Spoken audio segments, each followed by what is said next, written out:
death is a second away. People die every 5 minutes from a fentanyl overdose in America. There's 200 a day. It's a plane crash every day that's happening, and we're not doing anything about it, right? And so that's why we're here. The old way is out. The game's changed, the drugs changed, intervention has changed, and treatment's got to change. This episode of Die Sober discusses sensitive topics that may be triggering to some viewers. If you are experiencing an emergency and need help, please call 911 or contact the National Suicide Hotline at 988. For non-emergency assistance, please use us as a resource. Visit us at thefirmaddictionconsulting.com, or for more information, call us 615-210-6703. Welcome back, everybody, to the Die Sober podcast. Today, I'm joined by my co-host, Zach Livingston. Yeah, man. You ready? I'm always ready, dude. So let's strap in. I want to talk about the addicted brain. Okay. What it is. Okay. The dynamics that take a person from casual user into disease as we believe it to be. Yeah. What that dynamic looks like. And then I want to talk about how we fight it. So lots to unpack there. I think we can do it. Absolutely, we can do it. So the beautiful part of this show is that we don't try to act like doctors. Today, you are not going to leave here thinking that we're doctors, but we want to leave you guys with some real simple layman's terms so you can start to identify patterns of abuse in your own life and in the lives of your loved ones. So coming up first, define addiction for me in real simple terms. To me, the simplest way to define addiction is to look at the use. And what you see is continued use despite increasing consequences for the user, right? So you have consequences go up, they get worse, personal, financial, maybe legal, professional, as far as jobs, personal relationships, family relationships. But you see, even though all these consequences are happening, and on paper, it looks like that guy or gal should absolutely throttle it back or cut it out altogether, there's still continued use and continued use and continued use. Despite mounting consequences, Yeah, right? exactly. Okay, got it.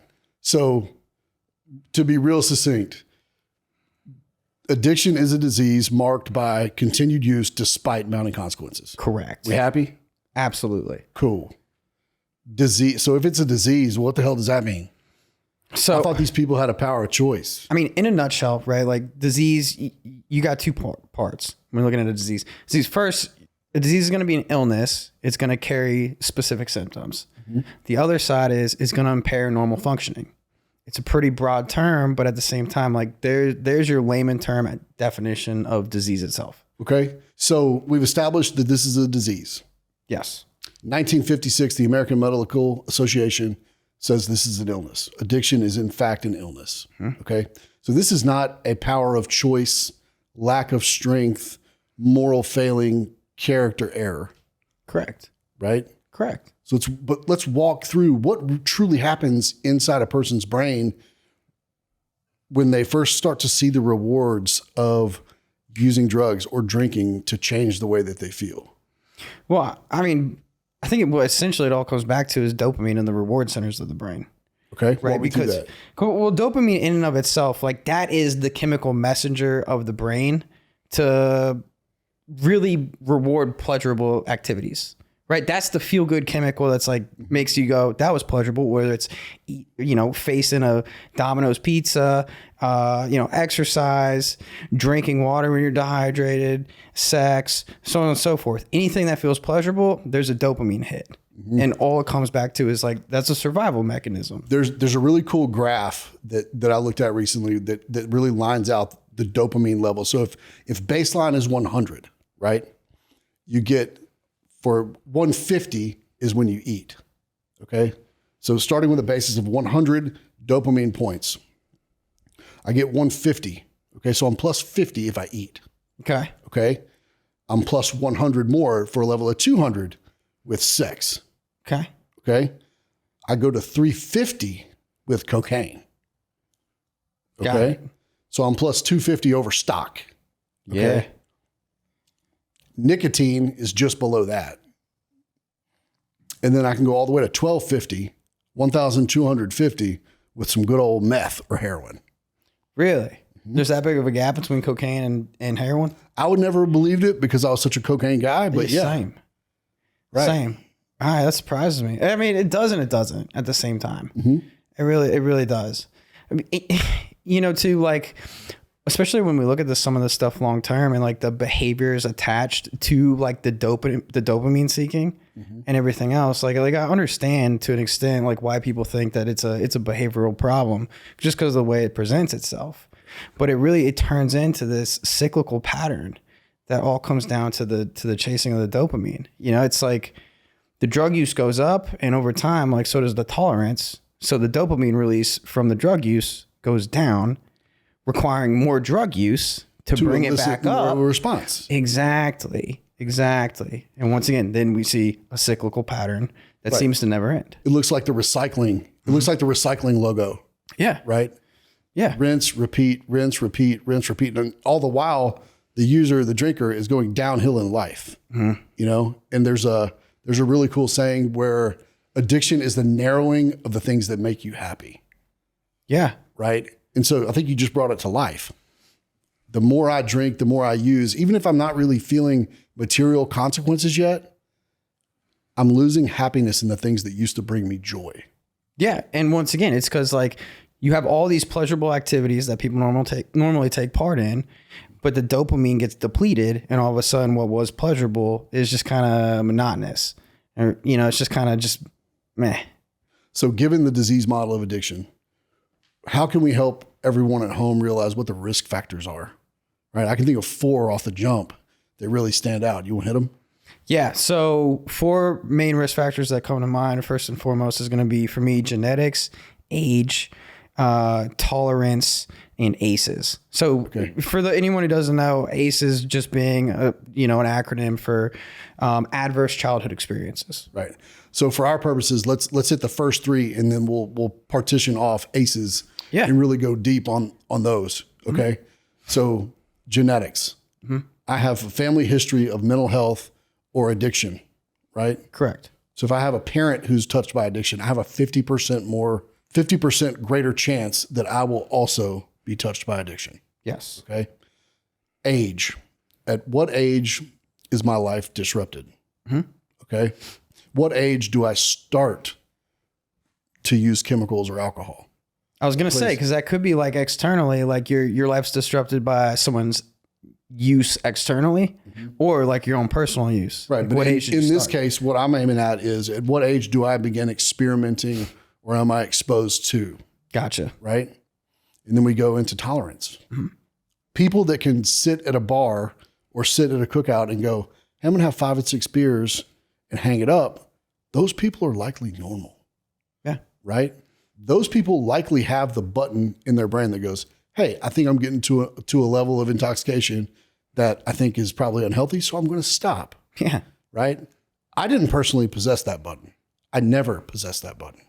I've yet to find it. Yeah, I don't know what it is. I haven't found it in anything. Any drugs, alcohol, hell, catching bass at Centennial Park, I guess, is one. I just don't have that. You don't have that governor. I don't have it. Right. It's just all gas, no brakes all the time. I think that button that we're looking for, I think that if you trace the evolution of addiction in a person's life, some are absolutely just born with it. They're predisposed. Yeah. Right. And from drink number 1, use number 1, they chase more. Yeah. Right. I agree. And then there are others who can kind of tread water over time and then have a precipitating event in their life, and boom, that spirals them into addiction.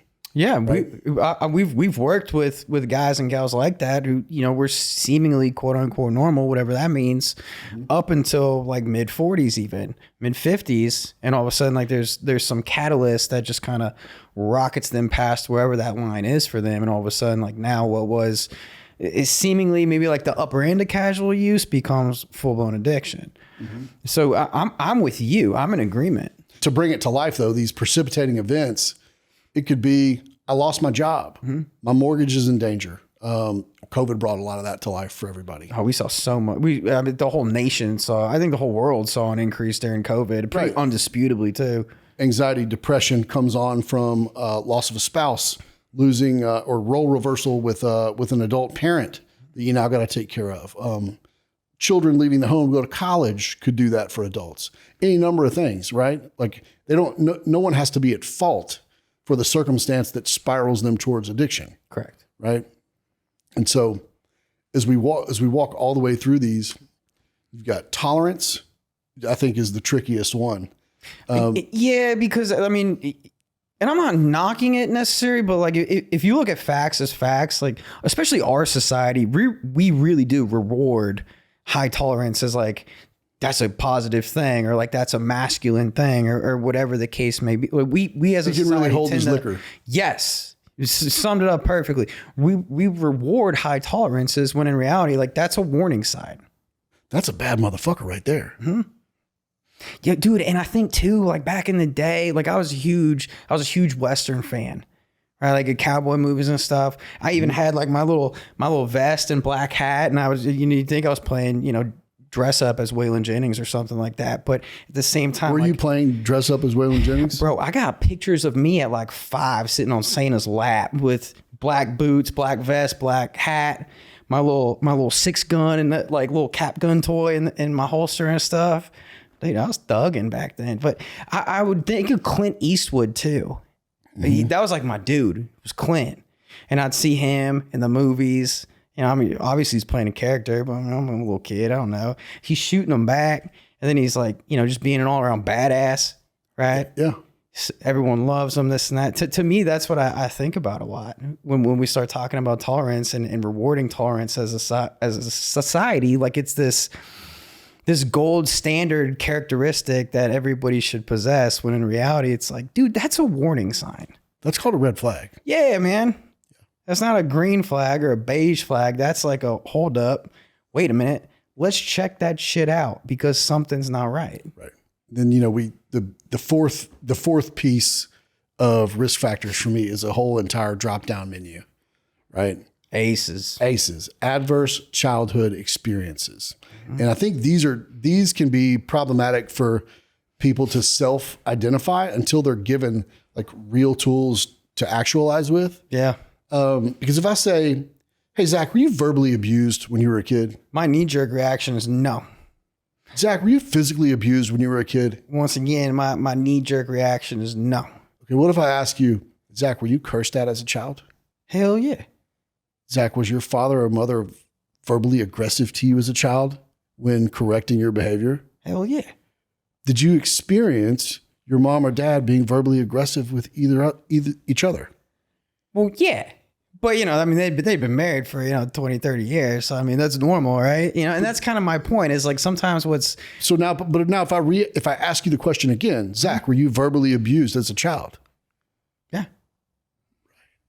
And so for people at home, verbal abuse doesn't have to be a dog cussing every time you come out of your bedroom. No, not at all. But it can be like lowercase t trauma that adds up to be death by 1,000 cuts. Yeah, that's this compounding effect. Mm-hmm. And if I say, Zach, were you physically abused? Or if you ask me, Darren, were you physically abused? No one ever really just knocked me the fuck out. Right. Right? But was I intimidated? Hell yeah. Betcha. Yeah, I came up in a household with 2 naval officer parents. So in my mind, that this form of communication, everything else, and they were loving as can be. Don't get it twisted. I didn't come up in like this super like volatile, combative home. But once again, it was like it's sometimes it's not what's communicated; it's how it's communicated that can constitute the same thing. But we always look for these extreme examples. At least we want to when we hear. Were you verbally abused? It's like you said, we go right to the extremes instead of looking at, maybe like the subtler stuff that isn't normal, but we just perceive as normal. Right. And I think that's a trap for everybody watching at home. Like we grow up in our home and what we see is what we know to be normal. So we assume that must be okay. Right. And what we want to do here is take an invitation to go, hey, whatever you thought is normal in your home, let's just check it against what healthy and best practice would have looked like and what you may have sat through and lived through to your normal and why you may need coping mechanisms today. Yeah. Right. Yeah. Now, sexual abuse is a little bit more easily defined, right? Either someone harmed you sexually or you were invited to touch an adult sexually, or you weren't, or, it was implied perhaps. Yeah. But either you know that happened or you don't. That's a little bit more black and white and easier to outline. Mm-hmm. I think the only gray in that one sometimes, just because, not even because it's like an intentional area gray, just people don't know, is when we're looking at ACEs too, what constitutes that is one, adolescent, and adult being defined in that case as somebody who's 5 years older than you. Right. So, I mean, it could be something like a 12-year-old with a 17-year-old or something like that. And a lot of times people with that experience will want to overlook it because of what that wasn't an actual adult. It wasn't a 30-year-old or a 40-year-old or something like that. And that can be the only really workaround in there. But for the most part, it can be kind of black and white with the sexual abuse. Another big one that touches, I'll say, the grand majority of the families that end up speaking with us, much less engaging us, is divorced or separated parents. Yeah. If you've lived through a divorce or separation in your life, it's a major trauma, right? And it is normal for most people. Yeah. Yeah. At this day and age, more people live through a separation or a divorce than live in one home with two static parents. Yeah, I'm thinking through my caseload of long-term guys I work with currently. Without even thinking about it that hard, I can tell you for sure 80% of those come from divorced households. At least 80. 80 of my current right now all come from divorced households. I would draw a circle around 80 to 90% of the families that have engaged us all the way back to the beginning of time were divorced or separated. Yeah. And I'm only counting the long-term recovery coaching, case management. I'm not even counting the intervention side, the intervention families that we work with. Right. I'm just thinking the long-term dudes that on the current caseload right now, it's like 80%. If we did extend that to the intervention side of things as well, crisis management side of things as well, absolutely that number is bigger. Always. Another ACE we could talk about is going without food, going without basic shelter, water, not having your necessities met, living below the poverty line. And the asterisk next to that too is like, maybe they are met, but you're just in constant fear that they're not going to be met. Right. Maybe there's just enough history that they won't be met. So things are scarce. Exactly. Right? I'll give you another one. What about living with a problem drinker, problem user? And I think this is a two-way street. So one, I'm exposed to this person with an authority role in my life, and they've got an issue with drugs or alcohol, right? But then the other side of that is I look at that and go, oh, that's what adults do. That's normal. And so that's my normal. That's what's allowed and accepted in my home. So that's what I got coming. Yeah. I don't want to go off on a tangent or anything, but that one, I actually had a really unique experience with. Well, it's definitely not unique, but it was the first experience I had with that, where it was my son's friend. I forget what the question was. We asked them, something about like, hey, what are your parents doing tonight? And they said, oh, they're doing adult things with the neighbor. And upon further investigation, like what we learned is like they're getting high as shit over at the neighbor's house. Like in his mind though, it's just, oh, they're just, they're just being adults next door. What's wrong with this? Right. Meanwhile, they're back there just tossing back whiskey and, smoking blunts and I don't know what else. Right. Well, that's where we come in and go normal, healthy. Yeah. Right. Yeah. And at the same time too, I would argue that as dudes who have been through that process, right, and are on the other side, like trending towards healthiness, I mean, we really have an ethical responsibility to show people exactly what the healthy side of things looks like. Right. So it kind of comes back to like, for me, it kind of comes back to the nature versus nurture on that one a little bit. It really does. Yeah, it's what's allowed and accepted and what's pushed in the home. Right. I think the ninth ACE, I think we've covered 8 of them so far. The ninth one that I wanted to get out that's common is, am I living in the house or did I grow up in a house that featured an adult with depression, anxiety, or some other mental health issue? Right. We see that quite often. Very, very see often. that quite often. Probably as often as we see guys and gals from divorced homes. Mm-hmm. Probably so. Percentage wise, it's probably about the same. And the one we don't see as often, did you grow up in a home that had someone that went to jail or prison? Or as a younger person, did you start having brushes with the law? Yeah. And for most of the people that we talk to, there's a little bit of brushes with the law personally, but not so much with families, just given the economics of who's going to treatment these days. Yeah. Right. Yeah, that's accurate. So, guys, we just presented 10 common adverse childhood experiences. And from our work together, Zach and I typically see that most families come into an engagement with us, and there are 8 to 9 in any given family, right? And extrapolate that out, those that score between 1 and 3 have about a 12% chance of ending up with a substance use disorder. If you go up to 4, you're at 16%, right? And if you get over 7, you're over 50 to 55% as likely to have a substance use disorder. Yes. Right? Oh, and that's only based on the ACEs. Strictly based on the ACEs alone. That's not including genetics. That's not including age. That's not including tolerance. Right. And so you hit somebody with 8 or 9 ACEs, right? And I think if you look at the total list we just rolled out, a lot of those breed together. Yeah, right? they do. If I lived with an alcoholic, he or she was probably depressed.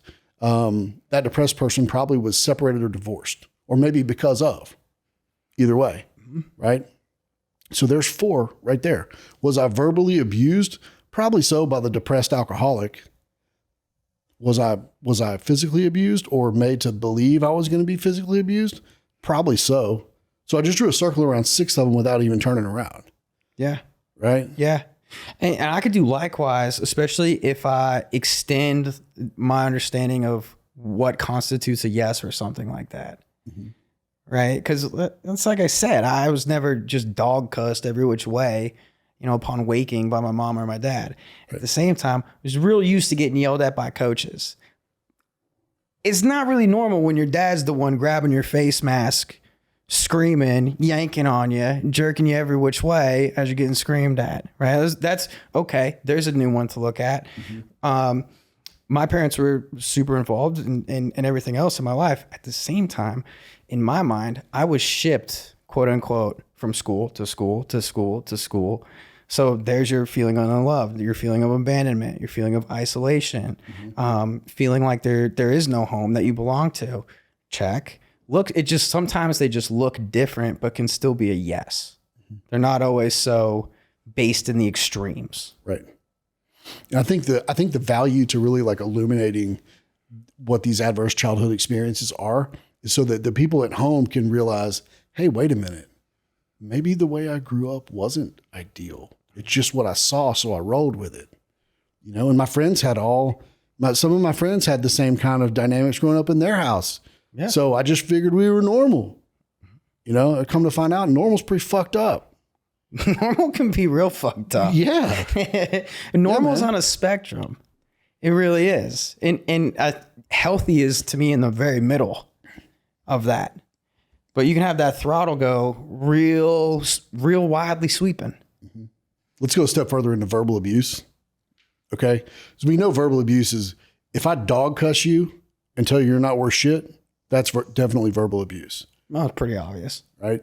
But there's a lot that slides underneath that radar that I also think is verbal abuse. Yeah.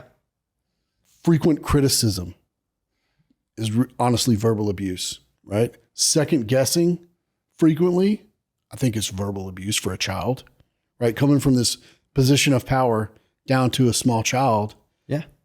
Having their North Star pretty much degrade them by frequent questioning or to criticize without offering solution.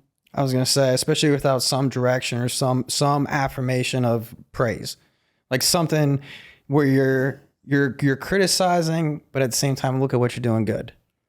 Right. And I think it's more of like the correct way for a parent to help a child kind of self-actualize coming around the corner is to offer solution and ask a question, you know? Yeah. Like case in point, I have my 6-year-old with me at a low ropes obstacle course on Sunday, right? And he's having trouble navigating this one thing that I've already seen him do correctly. And he's running out of patience with himself. So what I did was say, hey buddy, hey, you just did this really well like 5 minutes ago, right? Why don't you do it the way you did it the last time? And let's see if we can get it. Right. And my internal was what I grew up with was, God damn it, Darren. Right. Mm-hmm. And so like my first filter is God damn it, Teddy. And I can't say it. Yeah. You know? So it's this like turn of phrase for me to go, hey buddy, check this out. You know, because I don't want him to grow up that way.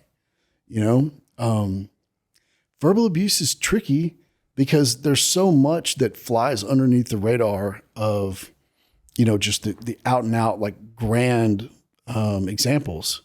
But so many kids don't realize, so many adult kids now don't realize that they were actually verbally abused as children. Yeah, absolutely. And emotionally abused. The two go hand in hand. Mm-hmm. They do. The way people communicate with me, and especially as a child, the way people communicated with me, a lot of that played into directly how I felt in the moment. Because I was a child, I wasn't fully emotionally regulated yet. Mm-hmm. Most of what I experienced as real came from being attuned with my family, my parents. Mm-hmm. So even the way that things were communicated as far as just different tonalities even come into play. Right. Like, Zach, fix the dishes. Do your dishes. Mm-hmm. Or, Zach, did you do the fucking dishes? Exactly. Exactly. Zach, why haven't you still done the fucking dishes? Dude, I heard that one so much. Or even schoolwork. I hated school with a passion. Loved the social aspect. Hated everything as far as the actual work went. Mm-hmm. Even tonalities with that. Is this really the best you can do? Yeah. You know, that kind of stuff where it was just constant. And once again, there's no help with solution. It's just like, piece of shit. Is that really all you got? Yeah. I'd come home with a 95 and my dad would ask me where the other fucking 5 were. Yeah. Yeah. Yeah. I guess they're still at school, pal. I ain't got them. But I thought that was normal. Uh-huh. You know, and looking back, like some of my very best friends had similar dynamics at home. And so that's what normal is, you know? And like, to me, the value of us really lighting these up and showing them as examples is so that, you know, our guests watching at home can really go, oh, wait a minute. Maybe I got some of that on me, you know? And that's ultimately, you know, what we're here for. That is the hope. That is the hope. And, you know, the hope for this show really is to highlight how to win against addiction. And so, you know, I think we've done a good job today of really bringing out what addiction is, what a disease is. If you guys want to fight about the disease model of addiction, please jump in the comments because we would love to. It's my favorite, very favorite. I have fun with it. I welcome it. I love the hateful comments, usually by people who think that we're just, you know, what did Skip say? Moral failing, weak-willed, shitty character criminals. Mm-hmm. Something in that nature. Yeah, especially on TikTok too, because then you can do the video responses and then they get hella pissed and then they report me and then really you can dish it, but you can't. It's a whole thing, but it's my favorite. Yeah, but it's like, the disease model of addiction is that we're not arguing that is the point. We don't have to. The science is in. It's there. It's facts. Given the fact that it is a disease, there's great solution out there that's available. And if I just pitch you the ball right now and go, all right, Zach, you got 30 seconds. Give me an outline of what it takes to fight addiction. For an individual who's addicted, tell me what you want to do. I want to look at the whole family. I mean, No. I got 30 seconds. Tell me what you want to do with an addicted person. Describe their treatment plan. First things first, treatment specialist. Like who? Like somebody like us. It could be somebody with a PhD in addiction medicine. Hell, even your PCP. I don't care as long as we start with somebody. That's better than nothing. That's better than just taking darts and throwing them at a board and hoping one lands in the right spot. So I have professional guidance first, detox, say inpatient residential, sober living, 12-step recovery. That's pretty simple. It's not a rocket science equation. It's not. But there's so much treatment out there. There's so many facilities. Sometimes, if it's completely uncharted waters for you, really hard to find the right spot without the professional. And I think you laid that out perfectly, especially getting a specialist on board first. If it's not an interventionist, it could be your counselor. It could be a trusted family therapist. It could be your PCP. Psychiatrist. It could be a psychiatrist. But it's somebody who's got an unbiased view of what you're going through that you can be honest with, I think is the deal. Yeah. And then that person charts the best course of treatment for the person, given the financials, insurance, geography, obligations, whatever. But what you just laid out is the gold standard. That's it. If my child suffers from addiction, exactly what I'll do is hire somebody like me and you. We're going to put him in detox. We're going to get him off whatever he's on. Right? We're going to land him medically. We're going to get him into long-term treatment, real long-term. We put a fence around my kid. And we're going to go to sober living when his treatment team decides that's the correct move. He's going to stay in sober living until his treatment team decides he's well enough to move out, and he's earned that, and he's going to live a life in 12-step recovery. That's what I would want for anybody's kid. On the addict alcoholic side, that's the whole blueprint. That's it. It's inarguable, right? On the family side, which is, to me, as important as the addict themselves getting help. Correct. Run me through what you want for a family. Similar, right? Because first and foremost, after talking about all the ACEs, I'm hoping we did a good job squashing why this is a family disease. So while the addict or alcoholic, the person struggling, they're doing their whole journey with those 5 steps, I want the family doing similar. So that looks like... But I want the family to understand this. Their work is similar and... Separate. Similar, separate, and it's just as urgent. Yes. Exactly. Like codependency and playing into someone's illness won't kill you today the way fentanyl will, but it will kill. And it will continue to disable families. Yeah.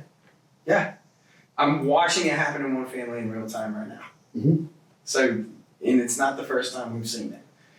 So on the family side, it would look similar, but we would start with family therapy, individual therapy, maybe a workshop or an intensive, depending on the context around the family.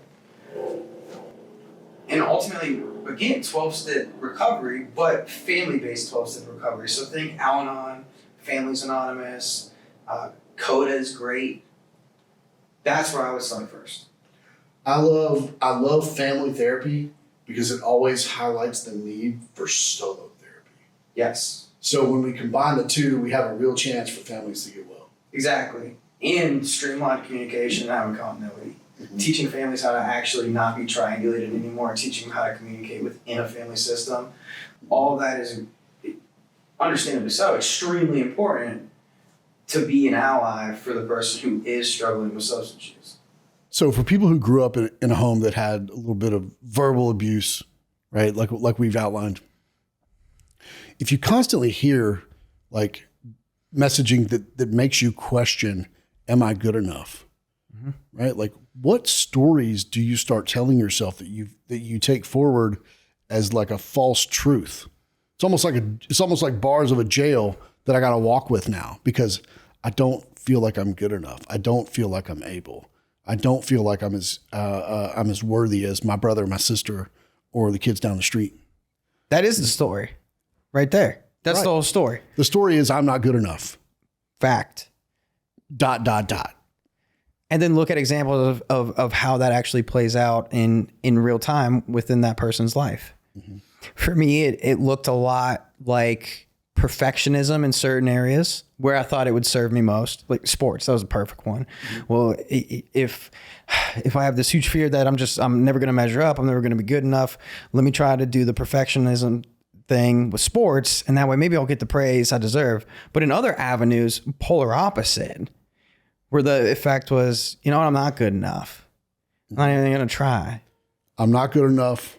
I'm not going to be good enough. So why even try? Exactly. And for everybody listening at home, if what I've just said, what Zach just chimed in on, sounds anything remote to what you grew up with, keep listening. We're really glad that you're here.